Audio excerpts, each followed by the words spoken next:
Terakhir saya main bola tahun 94.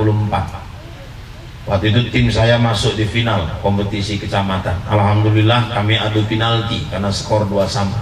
Saya termasuk salah satu yang dipercaya untuk menendang. Dari 10 eksekutor cuman aku yang gak gol waktu itu. Saya waktu itu pulang main bola, asal main bola itu sore. Orang tua itu kalau marah karena main bola sampai mau maghrib, nggak perlu bercakap, tangan taruh aja satu di pinggang, mata besarkan. Nengoknya udah nggak terkencing-kencing, cari jalan kita dari mana masuk rumah. Anak sekarang ayahnya melotot sampai nggak keluar biji mata tadi. Anaknya senyum aja nengok sambil lari ngomong mata lain. Mata lain. Saya ingat dulu Bapak Ibu, orang tua kalau duduk ada tamu kita ikut duduk di situ, selesai. Pulang tamu tuh habis. Sekarang orang tua biarkan, ikut ngobrol dia di situ. Yang hajab kadang-kadang tamunya bertanya sama emaknya, emaknya belum jawab, ya udah jawab dulu kan. Dan orang tua seperti bangga dengan anaknya yang seperti itu. Ini tidak bermoral. Dulu ada tamu kita lewat lari, pulang tamu tangkapnya pinggang, gak ada kali akhlakku, bikin malu orang tua. Biasakan kalau jalan tuh turun tangan. Masalahnya cuma karena nggak turun tangan. Peduli kali orang tua dulu soal akhlak. Kok gitu ya Ustaz? Orang tua dulu punya prinsip, kalau anak di rumah sudah tak berakhlak, masuk rumah siapapun anak itu tak berakhlak. Kalau anak sudah masuk rumah orang tak berakhlak, tangannya ngelitis, dia pecicilan, apa saja dia buat, tingkahnya banyak, orang nggak bertanya siapa sih nama anak itu, tak ditanya orang anak siapa sih itu atau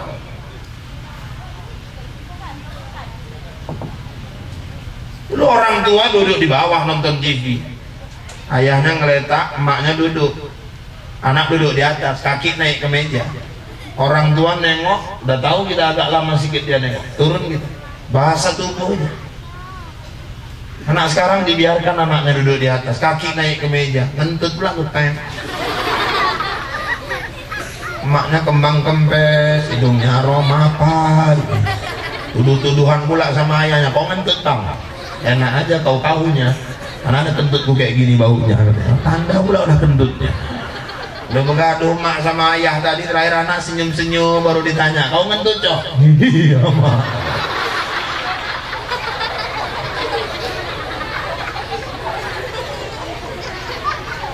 Saya dulu kakak saya keluar dari kamar mandi itu cuman pakai anduk doang, merepet-merepet mak, kau udah lajang, kau udah gadis. Itu di kamar mandi mak taruhkan itu sarung supaya kau pakai, anduk itu tutupkan ke bahu. Ayah kau nonton TV di depan. Anak gadis sekarang keluar dari kamar mandi handuk Hello Kitty.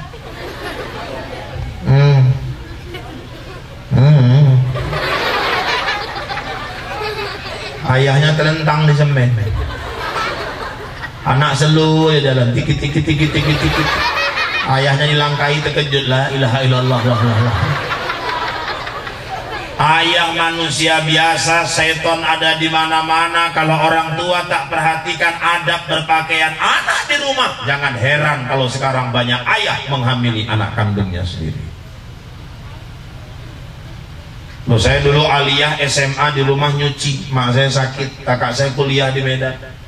Ayah saya kerja, dibikinkan ayah di luar belakang tuh tempat nyuci. Asal jam 3 nyuci, awak berus dulu. Lewat mak-mak jalan berbisi, orang tuh enaknya lah kalau punya menantu kayak Irfan tuh ya. Udah ganteng, rajin, banyak. Yang bilang orang. Aku dengar. Bu tinggal dengar aja pun nangis kali. Nyuci, dulu kalau mau jemuri pakaian tuh mak ngajari, teringat kali terbayang aku wajah almarhum mak. Pan, ya mak, itu kawat 3 baris.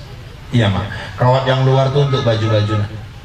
Iya mak, kawat yang dalam tuh celana panjang, handuk, sarung. Iya mak, kawat yang tengah itu khusus pertahanan dalam negeri ya nak.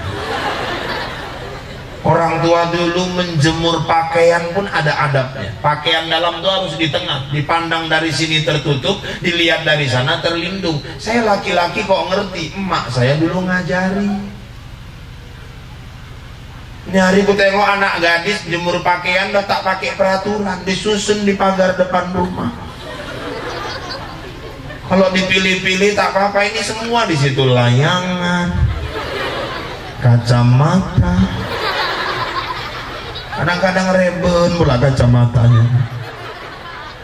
Keadaan tinggal 15%, bolongnya 6. Lewat tukang bakso bakar terbang kacamata juga tukang bakso, pangsan tukang bakso bakar itu.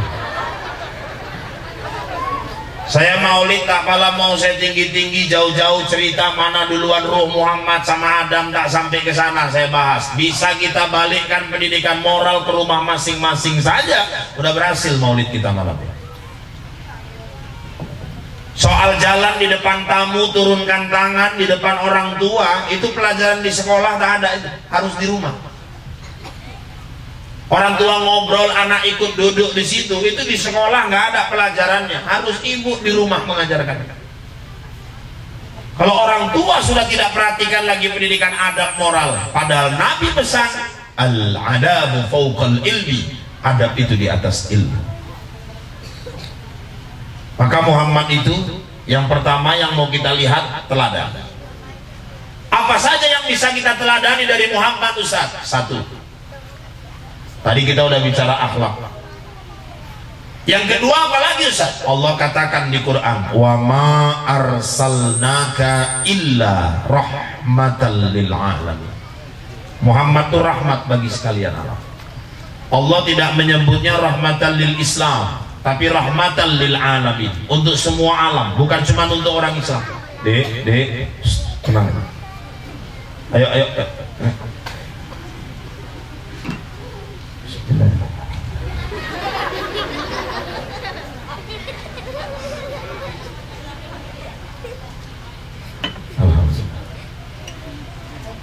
Muhammad datang, jangankan manusia, binatang juga rasakan manfaatnya.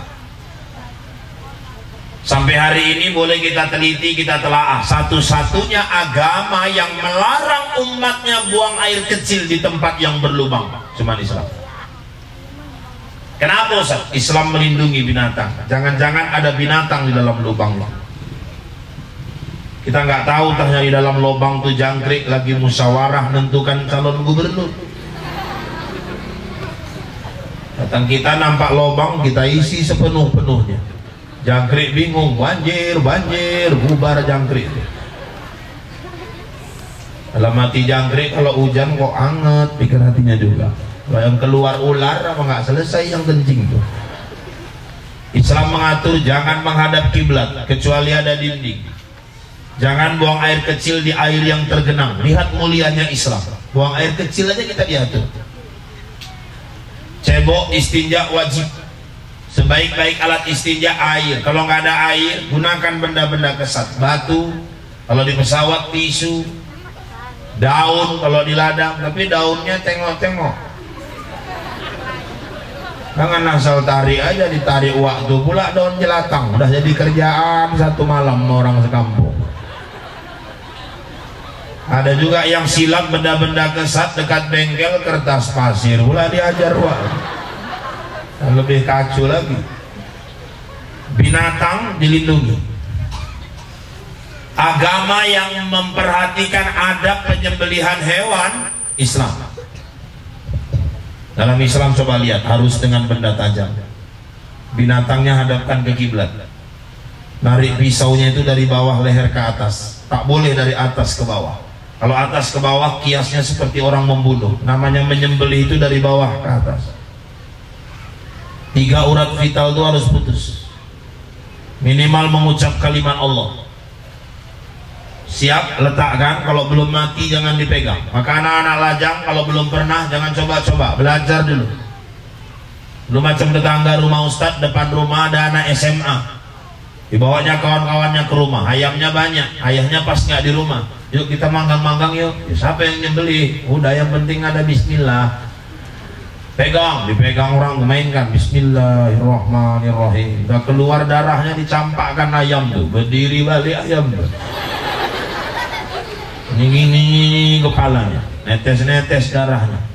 Saya pas duduk di depan rumah ketakutan anak tuh, Ustaz kok berdiri lagi Ustaz? Udah putus suratnya belum? Entah pula dipegang, bilang, ayo pegang. Dikejar-kejar orang tuh, netes darahnya. Akhirnya ayamnya mati kecapean dikejar-kejar. Saya pernah juga lewat kebun-kebun sayur. Ustaz, ada apa? Lembu makan racun. Jadi kenapa? Sembelih kan? Saya cagak kereta. Mana barangnya? Ini Ustaz. Wah, pegang. Bismillahirrahmanirrahim. Bismillahirrahmanirrahim. Allah. Saya nggak periksa parang. Aku takut lembu ini mati jadi bangke. Orang tuh ngasih parang asal aja. Sudah terlanjur dikerjain. Bismillahirrahmanirrahim. Allah. Rupanya parangnya marga si tompul. Matiku kok nggak keluar darah lembu nih. Ada yang bilang cepat sikit lah Ustaz. Dalam hatiku kepala utama itu cepat sikit. Parang kayak gini gimana mau cepat? Untung lembunya nggak ngomong, geli bang geli. Apa ngomong apa kalah ya Pak? Binatang saja dihormati. Itu maka saya heran kadang-kadang kalau ada orang Islam fanatiknya nggak karu-karuan. Kadang pulang maulid jalan jumpa anjing tak ada salah dilempar, fanatik nggak karuan. Padahal anjing tadi gonggong enggak, ngejar tidak, ganggu dia enggak, cuman duduk sambil julur-julurkan lidahnya aja dia.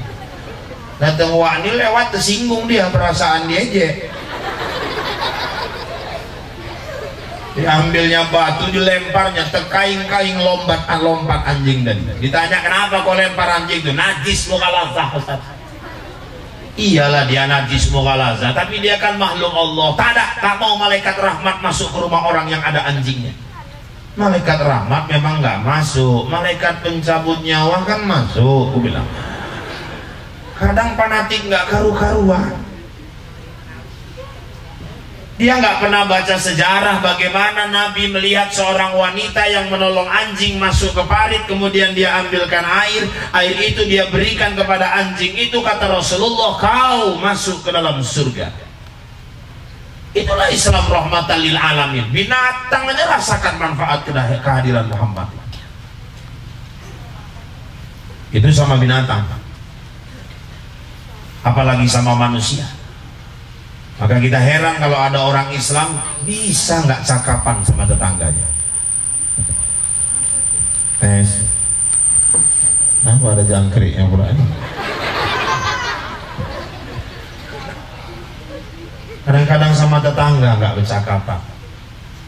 Kadang-kadang cuma gara-gara ayam.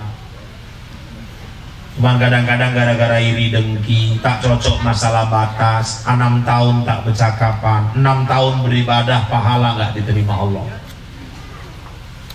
Namanya lagi jengkel Ustaz, jengkel 3 hari redakan marah, tegur. Ustaz nggak ngerasain, aku yang ngerasain. Sakit kali hatiku dibikin. Kenapa rupanya Bu? Nampakku dia boncengan sama lakiku disimpangin halu. Pegang dia perut ya Ustaz. Hilangkan dendam. 3 hari nggak ada cerita, tegur dia. Kalau nggak putus silaturahim, pahala pun tak sampai. Kalau sama suami Ustaz sama. Kalau jengkel kita Ustaz, lagi palak bertengkar, tinggalkan aja pulang Ustaz. Nusus, durhaka. Jadi Ustaz tetap di rumah. Kalau memang jengkel pisah tempat tidur. Jangan yang tinggal-tinggal aja. Kecuali memang udah terancam Ibu. Kau sampai jam 9 ikut tengok masih di rumah, ku pisahkan batang leher kau dari kepala kau. Jangan lagak kali Ibu, bertahan, habis pergi aja. Ini udah setan yang masuk ini. Kalau enggak jangan main tinggal-tinggal. Pisah tempat tidur. Boleh nggak teguran Ustaz? 3 hari redakan marah. 3 hari itu kalau ibu lagi jengkel, malas negur, nggak bercakapan, silakan. Tapi kewajiban ibu jalan terus.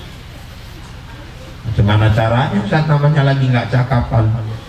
Maksudnya jangan terus mentang-mentang nggak cakapan nggak ibu buatkan minumnya, terus nggak ibu cucikan pakaiannya. Waktunya dia makan, sediakan makannya, walaupun ibu malas negur dia. Ini kadang-kadang kalau udah begaduh sama gilanya. Suami pulang, salamnya aja udah beda. Assalamualaikum. Assalamualaikum. Mana Assalamualaikum? Apa arti Assalamualaikum? Kadang istrinya pun gila. Lam. Lah. Satu Assalamualaikumnya tuh lam. Biasa pulang melaut, pulang dari ladang sampai di rumah minum kopi, mau minta lagi nggak cakapan, gengsi. Mau SMS, handphone cuma satu. Paksalah pakai kode, kopi, kopi. Woi, kopi.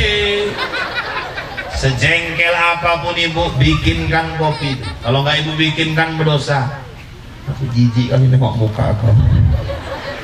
Malam kau gaduh-gaduhi aku, dan kau minta kopi. Kalau nggak karena ceramah Rahul aja udah malas aku bikin.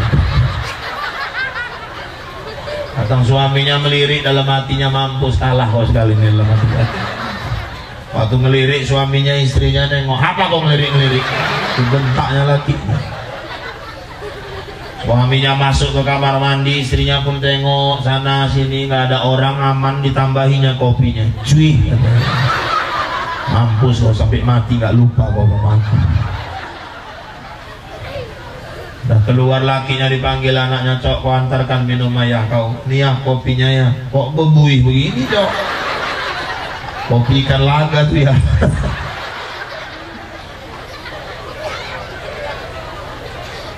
Kadang-kadang Islam sama Islam kok bisa nggak bercakapan. Makanya bapak-bapak, ibu-ibu, jemaah, Rasul itu rahmatan lil alamin, rahmat bagi sekalian alam.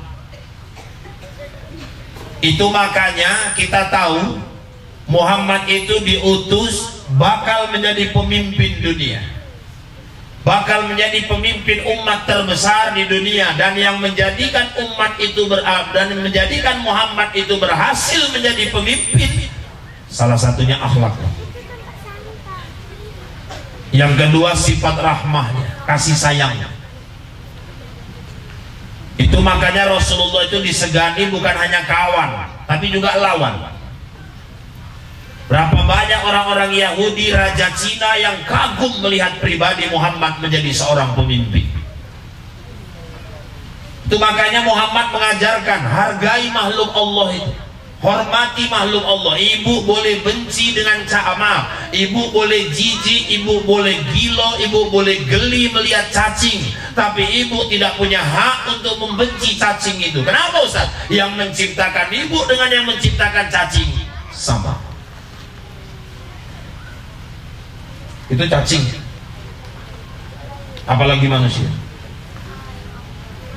Ini yang menjadikan Muhammad itu dihormati oleh pemimpin-pemimpin dunia. Saya pernah duduk dengan orang sufi, Bapak Ibu, mohon maaf, itu di rumahnya banyak nyamuk. Kita kalau sama nyamuk ini kan lomba cepat, kalau nggak kau duluan aku. Waktu itu saya pun lomba-lombaan nyamuk, pukul. Datang kiai itu saya tengok digigit nyamuk, diusirnya aja gitu. Kiai, ini binatang mengganggu, penyebab penyakit, menghilangkan kenyamanan kita. Halal dibunuh, ya, oke, secara syariat halal. Tapi aku melihatnya tidak dari sudut itu, nah. Jadi aku melihat betapa susahnya dan tidak mudah menciptakan nyawa itu. Tak segampang itu mengambil nyawa. Malu kali aku, udah 3 nyamuk tewas tuh bikin. Lihat Islam itu rahmahnya. Apalagi orang, apalagi manusia. Jangan orang hanya karena beda agama kita benci. Hari ini dia beda agama, bisa jadi 2 bulan, 3 bulan ke depan dia masuk ke dalam agama Islam. Tes lain pula modelnya nih. Bisa jadi hari ini dia kafir, 2-3 tahun ke depan dia lama-lama takut juga aku nengok jangkrik. 2-3 tahun ke depan dia masuk Islam dan akhirnya dia lebih taat dari kita. Jangan membenci orang hanya karena perbedaan agama. Karena dalam Islam Bapak Ibu, kafir itu ada dua. Ada kafir harbi, kafir yang memang memusuhi umat Islam, melecehkan umat Islam, menginjak-injak harga diri orang Islam, melecehkan Quran dan menghina Muhammad. Kafir yang seperti ini halal darahnya dibunuh. Itu seperti Israel laknatullah, itu halal darahnya dibunuh. Kalau datang orang Israel ke batu bara, ibu bunuh, ibu berpahala dan ibu masuk penjara. Udah jelas. Hukum agama oke, halal darahnya, tapi hukum negara tidak membenarkan itu. Kemudian ada kafir zimmi, kafir yang mau hidup damai dengan orang Islam. Dia tidak pernah menghina kita, dia tidak pernah mengejek kita, dia tidak.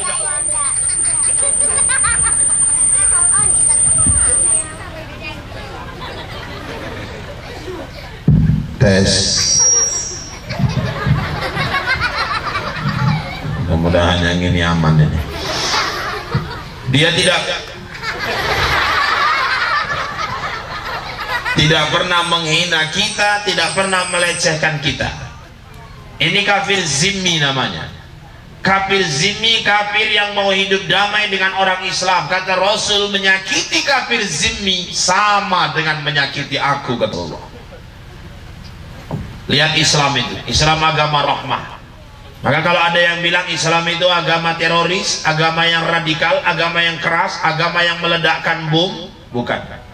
Kalaupun ada kebetulan yang meledakkan bom itu orang Islam, itu oknum, ajarannya nggak pernah mengajarkan seperti itu. Lihatlah Nabi ajarkan, al-mu'minun kamazalin nahal. Orang beriman harus seperti lebah ya, kata Rasul. Kita disuruh belajar dari lebah. Lebah Ustaz, lebah. Hebat lebah itu Ustaz, hebat. Kalau nggak karena lebah hebat, nggak mungkin 114 surah dalam Al-Quran ada satu surah namanya An-Nahl, yang berarti lebah. Kita suruh belajar sama lebah Ustaz. Lebah, apa yang mau dipelajari dari lebah? Lihat lebah. Lebah itu tinggal hinggap di dahan manapun, dia tidak pernah membuat dahan itu patah. Satu sarang ribuan pindah rumah, dahan yang dia tinggalkan tidak rusak. Artinya orang Islam tinggal dimanapun jangan buat masalah. Kadang ada orang tinggal di kampung ini, hilang sawit orang, pindah ke kampung lain, sepeda orang lewat, pindah lagi ke kampung lain, uang infak masjid pun dihajar, pindah ke kampung lain, tukang fitnah, asik mengadu domba orang. Itu bukan karakter orang beriman. Satu. Kedua, lebah. Lebah tuh yang dimakannya tetap saripati bunga, tanpa merusak bunganya. Artinya apa Ustaz? Lebah ajarkan, hei orang Islam, makanlah yang halal, dan nggak cukup halal, tapi baik. Halalan thayyibah. Karena halal belum tentu baik. Betul Bu? Ada suaranya, saya ulangi. Halal belum tentu baik. Betul Bu? Anaknya yang jawab. Berarti emaknya belum setuju kali. Kita buktikan halal belum tentu baik. Daging kambing halal tidak? Hati kambing halal tidak? Berikan sama orang yang tensinya 200. Halal belum tentu baik. Jeroan, kacang, pakis halal. Kasih sama orang yang punya asam urat. Rentang telung kok buat tunahan kan. Durian itu halal, tapi kasihkan sama orang yang tensinya, yang sakit gulanya 600, ninggal wak. Anak saya 4, yang nomor 2 cewek, Madrasah Aliyah Negeri kelas 2, namanya saya beri Elsia Mawaddah. Cuman ini pula cewek sampai hari ini. Ibu nggak usah bayangkan wajahnya lah, ibu nengok ayahnya aja pun kan udah tahu ibu kayak mana gambaran dia itu. Ibu-ibu jemaah, suatu hari dia bilang, ya hantarkanlah Ica ke sekolah ya, ayo keluarkan kereta, ayo naik, bonceng dia, takut dia jatuh, lingkarkannya tangannya ke perut saya. Halal tidak? Halal ayah kandungnya. Baik nggak dilihat orang? Belum tentu.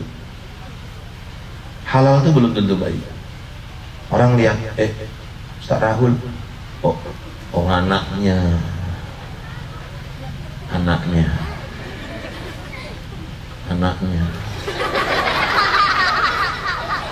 yang tahu, yang nggak kenal sama anak saya, mak Ustaz Rahul main anak SMA aja nyari, kawan kali, kasus salah. Halal belum tentu baik. Maka ibu-ibu kalau suami pulang bawa rezeki agak aneh sedikit, agak banyak rezeki itu tak macam biasa, jangan asal terima, tanya dulu, duit dari mana bang? Kalau lama-lama lancip kali muncul, ambil aja.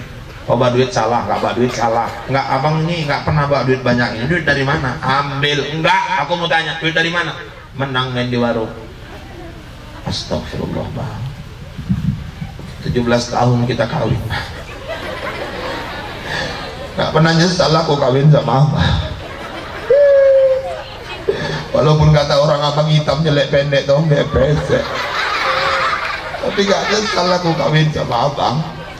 Yang bikin aku nyesal nih kok 3 kali lah abang bawa uang judi ke rumah. Abang kasih anak bini abang makan pakai uang judi. Makan uang tuh, makan, bawa uang tuh. Jangan kau bawa pulang uang kayak gini. Laki apa kau tahu kita aku kawin Ustaz Rahul aja dulu. Ini istri solehah, tapi payah nyari istri begini sekarang. Yang banyak istri tolehah. Ini ada duit, banyak kali bang, udah ambil aja. Duit dari mana? Enggak, ambil aja. Enggak bang, aku mau tanya, ini duit dari mana? Ambil. Uang dari mana bang? Menang main di warung. Astagfirullah, tobat bang, kok cuman segini loh bang. Lebah mencontohkan makan yang halal, saripati bunga di Ustaz. Lebah itu apalagi yang perlu dipelajari Ustaz? Lihat lebah, yang dikeluarkannya tetap madu. Madu Ustaz, madu. Artinya apa? Orang mukmin itu ucapan, perbuatan, tingkah laku harus bermanfaat. Coba lihat manfaat lebah itu, madu itu. Madu itu naikkan stamina. Madu campuran obat mah. Madu obat sariawan. Madu sekarang untuk obat jerawat. Maka kalau ada ibu-ibu puasa niatnya diet, maaf, puasanya haram. Haram. Kenapa? Niatnya diet. Mestinya Ustaz, lillahi ta'ala, bahwa dengan puasa dia jadi kurus, itu manfaat puasa. Tapi kalau ibu mau kurus, kenapa harus sampai puasa? Gunakan saja terapi madu. Macam mana caranya Ustaz? Asal ibu siap di madu, kurus lah itu insya Allah. Itulah hebatnya madu itu. Ya, jadi bapak-bapak pun langsung begini orang dari belakang. Kemudian lebah itu apa Ustaz? Satu lagi, jangan coba-coba diganggu. Seekor lebah diganggu, satu sarang nyerang semua. Seekor lebah diganggu, satu sarang mengejar semua. Kejar orang ini pun Power Rangers, lari. Makin kencang lari, lebah pun makin kencang mengejar. Masuk ke dalam sungai, nyelam, kutunggu kau, keluar kau, putus kau bikin. Kenapa? Lebah punya harga diri. Hei, kami nggak pernah ganggu kalian, tapi jangan coba-coba kalian ganggu kami. Sekali kalian ganggu kami, selesai kalian kami buat. Itu lebah. Lebah tidak pernah mengganggu orang, tapi jangan coba-coba diganggu. Orang beriman tuh mestinya seperti itu. Kita nggak pernah mencari musuh, tapi orang Islam nggak pernah gentar bila ketemu musuh. Kita pantang menjual, tapi kalau Anda jual, kami siap membeli. Itu Islam. Maka agama Rasul itu rahmatan lil alamin, menebarkan kasih sayang. Itu yang menjadikan Rasul itu pemimpin yang sukses. Hari ini materinya kepemimpinan Rasulullah. Kita mau belajar dari kepemimpinan Rasul. Ternyata seorang pemimpin itu dia sukses, berhasil, start awalnya dari rumah. Kalau rumah tangganya udah berantakan, ini sulit jadi pemimpin yang sukses. Maka diawali dari rumah. Kalau rumah tangganya sakinah, mawaddah, warahmah, tentram, insya Allah keluar melangkah, dia akan mantap menjalani diri dia sebagai seorang pemimpin. Ayo, duduk yang bagus. Duduk yang bagus.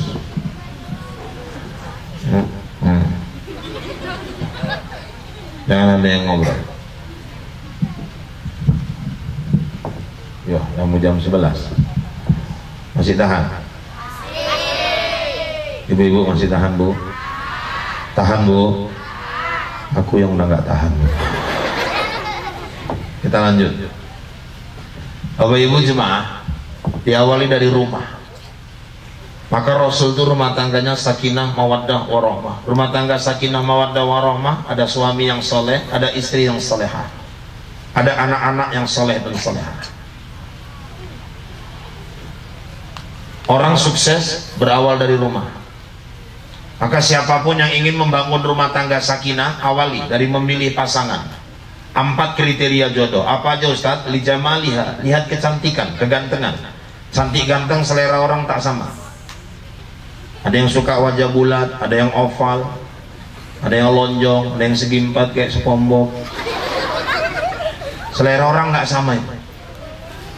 Maka ibu-ibu tak usah dibahas sekali. Kalau ibu jalan ke Medan nampak ada suami istri, suaminya ganteng, rambutnya ikal, hidungnya mancung, alisnya lebat, matanya bulat, sementara istrinya nampak pendek, jelek, tonggek, pesek, hitam. Gak usah terlalu dikomentari. Kadang-kadang penonton lebih sibuk dari pemain. Kasihan kali waktu kantong kali itu ini hancur kali. Yang hancur itu kita rasa, pandangan kita. Entahnya suaminya nengok istrinya tadi cantik, selera orang tak sama, gak usah dibahas sekali. Kemudian apalagi Ustaz? 5 lihat hartanya. Karena Bapak Ibu kadal fakru ayyakuna kufro. Fakir itu mendekatkan orang menjadi kafir. Jadi Islam matre ya Ustaz. Islam bukan matre. Islam menjaga akidah umatnya. Karena fakir itu rawan, bisa membahayakan agama. Nah, kalau misalnya kalian anak-anak gadis ada calon suami cowok ngajak untuk hidup bersama, tapi dia laki-laki SPBU, bagus tau Ustaz. Maksudnya yang kerja di SPBU Ustaz? Bukan, nggak harus seperti itu. Laki-laki yang SPBU itu kayak mana, Dek? Kuharap kau rela hidup bersamaku. Kita mulai dari nol ya, Dek. Mulai dari nol, macam ngisi minyak aja. Kalau apa-apa mulai dari nol aja, pelan awal. Mapan kan dulu. Yang ketiga wali hasabiha, lihat keturunan. Karena biasa buah jatuh tak jauh dari pohonnya, kecuali pohon di pinggir sungai. Biasa kalau bapaknya kampret, anaknya kalong. Kalau bapaknya nyopet, anaknya nyolong. Gak jauh beda itu. Dan melihat jodoh yang keempat, lidiniha, nikahlah karena agamanya. Fadbar bidzatid din taribat yadak. Siapa nikah karena agama, dia pasti bahagia. Jadi 4 ini Ustaz, 4. Satu lagi saya ingatkan, kata psikolog, anak-anak gadis jangan cari suami yang berkacamata. Mohon maaf bagi yang berkacamata. Itu psikolog yang bilang. Kenapa? Cenderung suami atau istri yang berkacamata itu lebih tidak setia, kurang setia. Kenapa? Buktikan ketika bangun pagi, yang pertama dia cari bukan istrinya, kacamatanya. Nah kalau nggak pakai kacamata tak nampak dia bininya. Ini intermezzo saja. Jadi Bapak Ibu, rumah tangga sakinah mawaddah warahmah. Nabi berhasil membangun rumah tangga yang seperti ini. Kemudian melangkah keluar. Nabi sukses sebagai pemimpin. Kenapa Nabi sukses sebagai pemimpin? Rasul itu punya sikap profesionalisme. Profesionalisme itu isinya apa saja Ustaz? Pertama, ikhlas dalam berbuat dan berkarya. Apapun pekerjaan, kalau sudah dikerjakan dengan dasar hati yang ikhlas, hasilnya pasti baik. Tapi kalau orang kerja apapun sudah tak ikhlas, jangan harap hasilnya baik. Ibu baru pergi misalnya dari Medan sampai di rumah sore jam 5, sampai masuk ke dalam rumah, kursi di ruang tamu, kursi makan, kursi tamu di teras, piring-piring ada di muka TV, Sementara di belakang piring kotor berserak, ibu merepet, hancurlah kalau aku kayak gini hidup. La ilaha illallah. Nak kau anak gadis, kau ngerti kali kerjaan, kau udah SMA kerja, kau tidur aja. Nak menjadi apalah kau, badan kau udah gendutnya kayak gitu. Siapa laki mau sama kau? Maunya mamanya pulang tuh capek kerjaan udah beres semua, ini kayak gini nih berserak, gak kasihan sama mamanya. Tak nurun siapalah kau, urasa nurun andung kau lah kau dulu. La ilaha illallah. Mak gak pernah kayak gini dulu gadis, kau kan luar biasa kali, gak ada ngertinya kerjaan. Maunya mak pulang tuh semua udah beres. Aku yakin anak gadisnya bangun itu, dengarkan maknya pidato peletar-peletor kayak mercon. Anak itu mau tidur pun udah tak bisa. Bangun, wajah cemberut, dia ke belakang, dia cuci piring. Tapi saya yakin hatinya nggak ikhlas, karena dia cuci piring itu karena terpaksa nggak tahan dengarkan omelan emaknya. Dan emak yang seperti ini harus siap-siap paling nggak 3 piring pecah di belakang. Kalau orang kerja sudah tidak dengan hati yang ikhlas, hasilnya nggak akan baik. Maka bapak-bapak, ibu-ibu jemaah yang dimuliakan Allah, Rasul itu selalu berlandaskan lillahi ta'ala. Pekerjaan apapun dia kerjakan dengan ikhlas, itu yang buat dia sukses. Dulu di Medan, maaf, ada seorang mubaligh, namanya sudah naik menjulang. Bapak ibu jemaah, dia hebat, saya akui hebat, retorikanya bagus. Suatu hari diundang mengisi acara khutbah Idul Fitri, hari raya di Deli Tua. Rupanya 3 hari sebelum Idul Fitri, bapak ibu, panitia datang. Assalamualaikum Ustadz. Waalaikumsalam. Jangan lupa Ustadz, nanti bawa Idul Fitri sebagai imam khatib, insya Allah. Sedikit maaf Ustadz, bukan membanding-banding, ya. Kami udah berapa ustadz kami undang, nampaknya ustadz yang berhasil itu waktu khutbah Idul Fitri, ustadz yang bisa membuat jamaah menangis, tersentuh hatinya. Idul Fitri itu bagaimana haru orang meneteskan air mata waktu khutbah. Insya Allah ustadz nih jago memang. Naik ke member dibantinya. Sejak kemarin kita mendengarkan suara takbir menggema di mana-mana. Di mana-mana takbir bertasbih, bumi bertasbih, gunung-gunung bertahmid, laut-laut berzikir, memuji mengagungkan Allah. Di saat takbir berkumandang, tiba-tiba kita teringat kampung halaman. Kita terbayang wajah ibu kita, dan ibu kita hari ini sudah berada dalam kubur. Kita tidak tahu bagaimana luar biasanya kasih sayang ibu kita. Di saat berhari raya, dia bangunkan kita, dia mandikan kita, dia kenakan baju baru ke tubuh kita, dia taburkan bedak di pipi kita, kemudian dia sisir rambut dan dia kecup kening kita. Hari ini ibu kita tercinta sudah berada di dalam kubur. Di saat kita bergembira berhari raya, menangis jamaah. Yang bawanya jago. Turun dia dari mimbar, panitia pun datangi, nangis juga panitia. Makasih Ustaz, pas. Emang ginilah yang kami harapkan Pak Ustaz. Ustaz tuh pun nangis juga sama-sama. Ini Pak Ustadz, makasih, dikasih amplop. Ustadz tuh pulang dibuka Ustadz tuh amplopnya, Ustadz tuh yang nangis sendiri di rumah. Aku pun tak tahu entah berapa. Di dalam hatinya tidak pulang ke Tanjung Bali pun tak cukup buat ongkos nih dalam hatinya juga. Sejak itu maaf, Ustadz tuh mulai pasang tarif. Arah kemari sekian, arah ke sana sekian, daerah sini sekian. Dan hanya 3 bulan namanya tenggelam, dia pun ditinggalkan orang. Kenapa? Dia meninggalkan prinsip-prinsip keikhlasan. Kemudian Muhammad itu sukses profesionalisme. Kenapa Ustaz? Dia mampu menempatkan diri pada makomnya, pada posisinya. Ketika dia jadi suami, ya dia bersikap sebagai suami di rumah. Ketika dia jadi panglima perang, dia bersikap sebagai panglima perang. Ketika dia menjadi kepala negara, ya dia sebagai kepala negara. Seorang kakek Nabi itu pernah main kuda-kudaan sama cucunya. Nabi mampu menempatkan diri pada makomnya. Seorang suami misalnya, seorang kepala desa, Bapak ibu jemaah, walaupun dia dipasangkan lambang jengkol, itu kan dipakai waktu dinas. Kan nggak mungkin kepala desa di rumah berjengkol, nyapu halaman berjengkol, berus kamar mandi berjengkol, tidur berjengkol, lama-lama bininya yang jengkol. Seorang polisi kapolsek misalnya, dia bawa pistol, kan nggak mungkin tidur pun dia bawa pistol. Ini nggak profesional. Ya kalau polisi pula tidur berpistol, bininya pun nggak berani tidur dekat dia. Mimpi pula dia nembak aja bawa. Saya ustadz, diundang orang ceramah, pakai baju koko, pakai sarung, pakai serban. Tapi kan nggak menyebabkan saya di rumah harus gini terus. Kalau di rumah pun berserban terus awak, istri awak pun segan.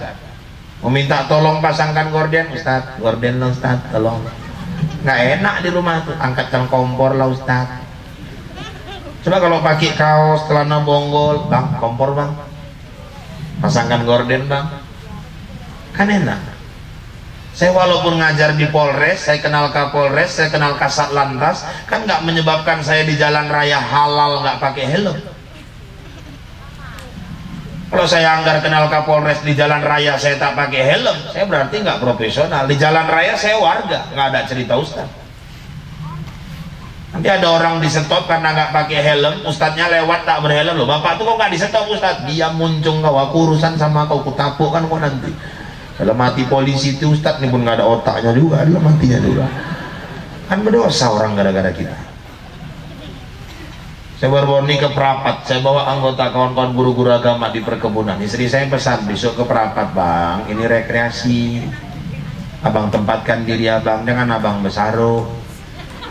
Gila kalau gue bilang, dengan abang pula berserban, abang pakai baju koko, gak cocok. Naik speedboat kita berdua, berterbangan sarung abang. Serban abang pun berterbangan, lengket, jadi balik-balik mesin tuh kecampak kita dua-dua ke danau tuh. Pakai celana jeans tuh bang, pakai kaos tuh, pakai topi, baru pakai ribbon abang, baru kayak Rahul abang.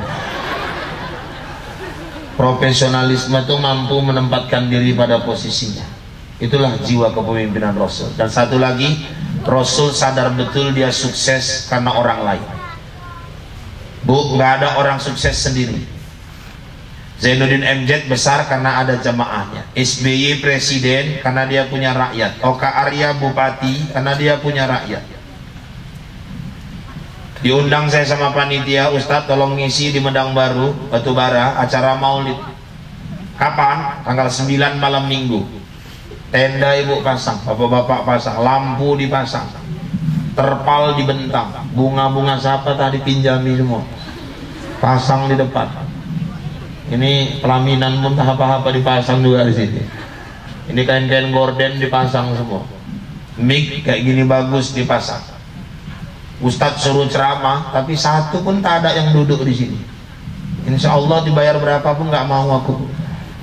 Orang dari jauh nengok itu Ustadz gila, apa gila Ustadz kata orang juga. Hari ini saya bisa ceramah karena ada bapak ibu semua. Nggak ada orang sukses sendiri, dia pasti butuh orang lain. Maka itu jiwa kepemimpinan yang ditunjukkan Rasul. Maka Rasulullah dengan Al-Quran membimbing kita. Ketika kita memilih seorang pemimpin, carilah pemimpin yang dekat dengan karakter Rasulullah Sallallahu Alaihi Wasallam. Kalau hari ini orang sedang mau menentukan seorang pemimpin, saya ingatkan, pesan saya satu, saya bukan TS siapapun, saya tidak masuk dalam TS siapapun, Bapak Ibu jemaah. Dan ketika ada orang ingin mengajak saya, terus terang saya katakan saya independen. Tapi yang perlu saya ingatkan umat saya, An-Nisa ayat 144. La yatta ya ayyuhalladzina amanu la yattakhidul mu'minina al-kafirina awliya min dunil mu'minin. Hai orang-orang yang beriman, janganlah kau mengangkat pemimpin-pemimpin kamu dari golongan orang-orang kafir dengan meninggalkan orang-orang mukmin di belakang mereka. Sepanjang pemimpin yang mau dipilih itu ada orang mukmin, ada orang Islam, pilihlah orang yang seakidah dengan kita. Itu pesan Al-Quran, bukan pesan Irfan Yusuf. Haram hukumnya memilih orang yang tidak seakidah, sepanjang masih ada yang seakidah dengan kita. Ini saya tegaskan. Kemudian Ustadz, pemimpin dalam Islam berilmu. Cari pemimpin yang punya ilmu kepemimpinan, leadership yang bagus, yang punya jiwa kepemimpinan yang betul-betul mengayomi rakyatnya. Serahkan sesuatu itu kepada ahlinya. Saya sampai hari ini Bapak Ibu jemaah, udah berapa banyak orang ngajak saya ke parpol, saya katakan saya serahkan sama kawan-kawan yang ahli. Saya sampai hari ini dan insya Allah sampai akhir hayat saya niat saya tetap di jalur dakwah ini. Walaupun dulu di Langkat ada satu orang calon bupati datang ke rumah, Ustadz kita gandengan, Ustadz calon wakil saya, dana dari saya, Ustadz grassroots, Ustadz main di bawah, aku main di atas, dana aku sediakan, main kita sama-sama. Ustadz punya jamaah, saya udah survei, aku udah sempat goyang juga Bu. Aku tanya sama orang rumah, Anjeli dia lagi goreng ikan gini, oh dek ada apa bang, ditawari deh jadi wakil bupati, nggak usah kurang kerjaan kata dia sambil goreng. Dingin kali responnya, lemas aku terus. Kurang kerjaan kayak mana? Dunia abang bukan di situ, dunia abang dakwah bukan politik. Jangan masuk-masuk ke dunia yang memang bukan dunia kita, nanti abang tersiksa. Kalau memang ayam, masuk ke kandang ayam bang. Kalau memang kambing, masuk ke kandang kambing. Kalau lama-lama nganggap aku kambing, pula aku bilang sama dia, maksudku kalau kambing tuh ngembek aja bang, nggak lucu kalau kambing nggak lucu itu bang. Kalau ayam yang jangan pula ayam mbek, nggak cocok bang. Artinya apa? Kalau memang ustadz, beradalah di jalur ustadz. Saya tanya mertua, mertua nggak dukung. Saya tanya orang tua nggak dukung. Aku mau kau tetap di dakwah. Akhirnya saya kembali ke jalan yang benar.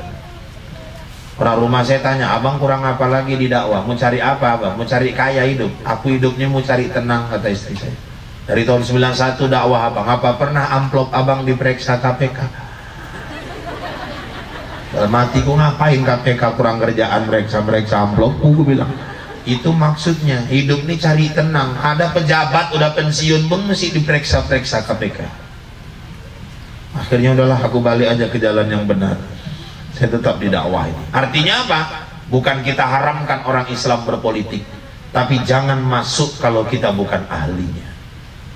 Maka cari gubernur misalnya, cari yang betul-betul ahli, yang memang dia sudah mengetahui ilmu pemerintahan. Kemudian apalagi Ustaz? Oke, ini sama-sama udah Islam Ustaz. Udah sama-sama orangnya berilmu Pak Ustadz. Iya, cari yang akhlaknya mulia. Cari imam di kampung aja nggak sembarangan. Ibu-ibu jemaah yang dimuliakan Allah, kalau ada zaman dulu orang kalau imam bercelana-celana pendek jalan keluar, tak mau orang jadi makmumnya. Kenapa? Imam itu bukan cuma panutan di dalam sholat, tapi juga di luar sholat. Cari pemimpin yang bisa jadi panutan, yang bisa jadi contoh, seperti Rasulullah. Karena kalau ngangkat pemimpin bodoh, ini susah, ini nggak berakhlak. Kemudian apalagi Ustaz, cuma mengandalkan uang saja. Akhirnya kalau orang sudah keluarkan modal, dia pasti berpikir bagaimana balikkan modal. Udah jelas. Jadi kalau orang bodoh jadi pemimpin susah. Ada 3 orang mau jadi imam, 4 orang. Orang tuh terakhir tunjuk-tunjukan. Akhirnya umpiang. Siapa yang kalah maju jadi imam. Bukan yang menang pula, yang kalah pula jadi imam. Terakhir maju 1 orang jadi imam. Bapak Ibu, pas at-tahiyatul, waktu itu rupanya jatuh cicak ke tangan ini. Apa kata imam? Wah, besar kali cicaknya. Datang yang belakang nyenggol, wak nggak boleh ngomong. Datang yang satu, untung aku nggak ngomong. La ilaha illallah. Terakhir yang sholat ngomong semua, batal sholat tuh. Inilah kalau imam pauk, makmum goblok. Nggak apa-apa, biar makmum goblok, asal imamnya orang yang pintar. Oke Ustadz, ini udah sama-sama Islam. Yang kedua sama-sama berakhlak, betul. Sama-sama berilmu. Kemudian siapa lagi Ustadz? Kalau ibarat imam sholat yang fasih bacaannya, yang kalau bicara menyejukkan, menenangkan, dan bijaksana dalam memberikan sebuah keputusan. Bahkan Bapak Ibu, kalau sudah sama semua, misalnya seorang pemimpin itu sama-sama beriman, kemudian yang kedua berilmu, kemudian sama-sama pemimpin ini berakhlak, sama-sama orang yang bisa menyejukkan, menenangkan. Seorang pemimpin cari lagi sultan itu yang kuat ekonominya. Karena kalau pemimpin pun ekonominya sudah lemah, ini bahaya. Bahkan terakhir, kalau cari pemimpin udah sama semua Ustaz, cari yang mana Ustaz? Kalau bisa cari yang paling sempurna fisiknya. Maka dulu Indonesia gawat kita. Sempat kita ngangkat presiden Gus Dur. Itu entah siapa yang buta, entah yang milih, entah yang dipilih. Waktu itu Gus Dur pun jujur kali waktu diundang Jaya Suprana, acara Jaya Suprana Show. Gus, sudah 4 presiden Indonesia. Betul. Kira-kira Bung Karno itu kelemahannya di mana, Gus? Bung Karno itu gila wanita. Gus Dur kalau bercakap kan asal aja. Pak Harto, Gus, Pak Harto gila harta. Habibie, Gus, Habibie gila program. Anda jadi presiden gila apa, Gus? Saya nggak gila apa-apa. Yang milih saya yang gila. Maka cari pemimpin tuh yang sempurna fisiknya. Kalau bisa yang paling tampan. Aku nggak bilang ganteng, tapi yang paling tampan. Maka bapak-bapak, ibu-ibu, jemaah yang dimuliakan Allah, juri MTQ juga begitu. Kalau ada 2 nilainya sama, yang ditengok face-nya, wajahnya. Ini nilai sama nih, tajwid, fasahah sama semua. Cari yang paling ya sempurna lah fisik. Kalau cewek paling cantik, kalau laki yang ganteng kayak aku. Ya, yang jelas. Jadi bapak-bapak, ibu-ibu, jemaah yang dimuliakan Allah, ayo, tapi apapun ceritanya, jaga kekompakan kita. Selain memilih pemimpin yang Islam, kemudian jaga kekompakan. Jangan sampai orang yang dilantik kita lantak-lantaan, jangan sampai orang yang dipasang jengkol kita yang terakhir jendol. Karena Bapak Ibu jemaah, ukhuwah kita di atas segala-galanya. Pilihlah pemimpin yang terbaik buat kita semua. Oleh karena itu Bapak-bapak, ibu-ibu jemaah yang dimuliakan Allah, melalui apa yang saya sampaikan pada malam hari ini, saya ingin mengajak kita semua, jadikan Rasulullah itu betul-betul uswah, jadikan Rasul itu betul-betul contoh, jadikan Rasul itu betul-betul teladan buat kita semua. Karena apapun ceritanya, siapapun yang menjadikan Rasul sebagai teladan, siapapun yang menjadikan Rasul sebagai contoh, insya Allah mereka akan berkumpul bersama Rasulullah nanti di dalam surga. Akhirnya kusangka terbit bulan purnama, ternyata bintang tak muncul juga. Di lain waktu kita berjumpa, semoga Allah meridhoi kita. Kalau ada jarum yang patah, jangan kau simpan sampai berkarat. Kalau ada kata yang salah, maafkan Ustadz dunia akhirat. Kalau ada jarum yang patah, siapa yang matahin? Kalau ada kata yang salah, maafkan Ustadz lahir dan batin. Kalau ada jarum yang patah, jangan dibuang ke dalam parit. Kalau ada kata yang salah, tolong jangan diungkit-ungkit. Kalau ada jarum yang patah, jangan disimpan di peti besi. Kalau ada kata yang salah, tolong jangan laporkan sama polisi. Kalau ada sumur di ladang, tanda petani kurang kerjaan. Kalau ada umur yang panjang, bertemu kita di lain kesempatan. Kalau ada sumur di ladang, silahkan ibu menumpang mandi. Kalau nggak ada sumur di ladang, tolong jangan sampai ibu tak mandi. Akhirnya tak ada gading yang tak retak, tak ada laut yang tak berombak, tak ada bisul yang tak bengkak, dan tak ada tuyul yang tak botak. Demikian informasi aktual, faktual, tajam dan terpercaya yang dapat saya sampaikan melalui liputan 6 SCTV malam ini. Mudah-mudahan yang saya sampaikan membawa manfaat buat kita semua. Akhirnya saya Rahul dan seluruh kerabat kerja yang bertugas mohon diri dari hadapan Anda. Kita bertemu kembali lain waktu, lain kesempatan, namun dalam gelombang yang sama, dalam acara berpacu dalam ibadah. Buah durian, buah kedondong, sekian dulu dong. Burung irian, burung cendrawasih, cukup sekian dan terima kasih. Kue bangkit si kue loyang, kacang tojin si kue bawang, itulah kue-kue hari raya Idul Fitri.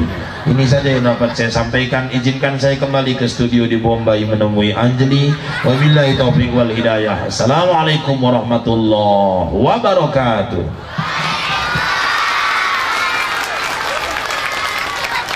A'udzu billahi minasy syaithanir rajim. Bismillahirrahmanirrahim. Alhamdulillahi rabbil alamin. Wassalatu wassalamu ala sayyidina Muhammadin wa ala alihi wa ashabihi ajma'in. Allahumma ij'al jam'ana hadha jam'an marhuma wa tafarruqana min ba'dihi tafarruqan ma'suma.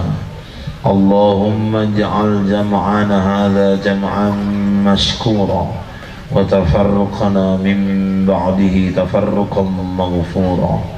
Allahumma hdina as-siratal mustaqim, siratal ladzina an'amta 'alaihim ghairil maghdubi 'alaihim waladdallin. اللهم أنزل الرحمة والمغفرة والتوفيق والهداية والبركة والصحة والعافية علينا برحمتك يا أرحم الراحمين.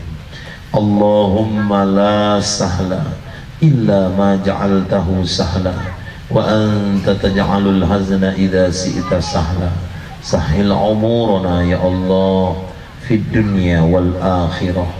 اللهم اجعل ديننا دين النبي صلى الله عليه وسلم، وإسلامنا إسلام المسلمين، وإيماننا إيمان المؤمنين، وصلاتنا صلاة الخاشعين، وقيامنا قيام الخائفين، وركوعنا ركوع المتضرعين، وسجودنا يا الله سجود المتضرعين، وأعمالنا أعمال الصالحين، ونياتنا نيات المخلصين، وذنوبنا يا الله ذنوب المستغفرين، وحياتنا حياة العلماء، وموتنا بموت الشهداء. اللهم اختم لنا بحسن الخاتمة ولا تختم علينا بسوء الخاتمة. اللهم أنزل الرحمة والمغفرة والتوفيق والهداية والبركة والصحة والعافية علينا برحمتك يا أرحم الراحمين. ربنا هب لنا من أزواجنا وذرياتنا قرة أعين واجعلنا للمتقين إماما. ربنا آتنا في الدنيا حسنة وفي الآخرة حسنة وقنا عذاب النار. وصلى الله وسلم عليه والحمد لله رب العالمين. اللهم صل على سيدنا ونبينا وحبيبنا وشفيعنا وزورنا ومولانا محمد. تقبل الله منكم.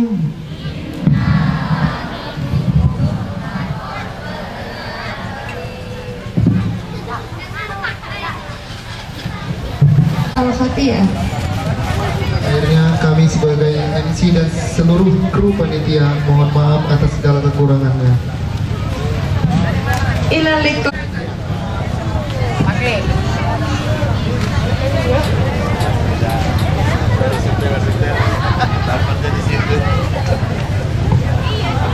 Sehat ya kan?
Ya, nyari lari. Bangga.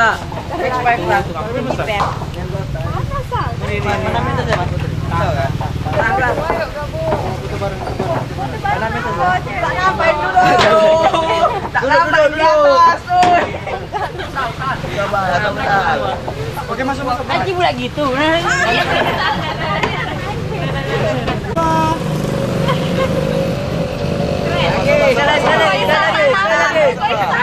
Lagi.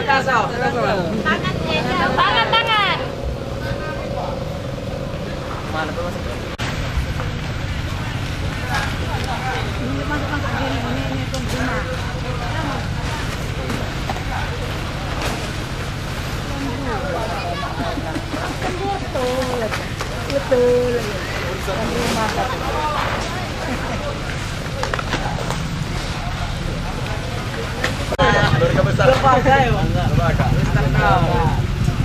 lagi. Abang tak terasa dulu. Panjang lagi.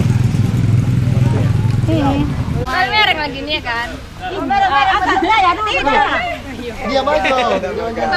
Senyum ya misalnya ya. Udah. Senyum lah. Wah, 1, 2. Buat spanduk nanti misalnya ini buat. Kamu nak foto lagi mana? Nyonya muda, Makasih. Sama-sama. Kita geser, jadi bisa dari panggung semua. Ya semua.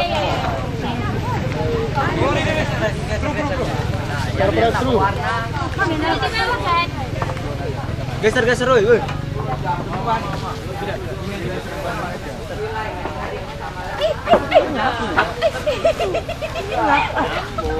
Pengulung.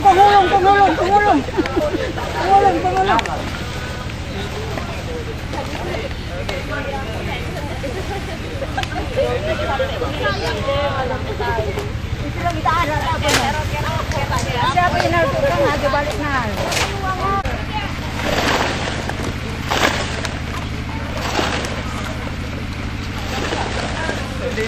Seng, senyum seng. Kenapa asing nih, asing. Halo. Rom.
Itu.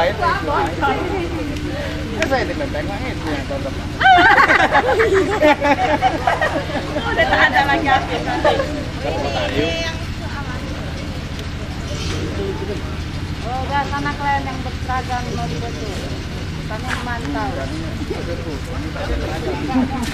Ianya tak ada yang jual.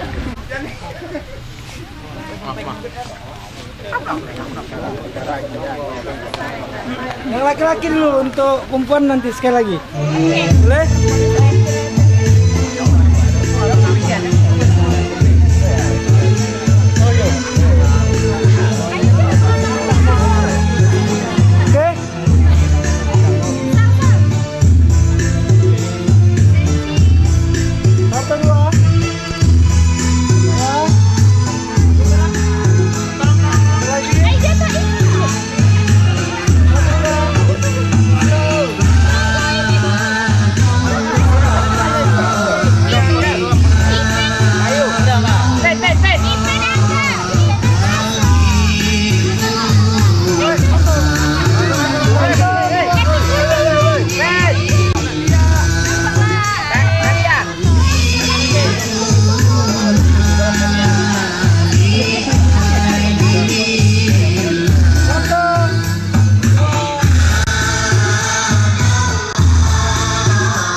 Tidur.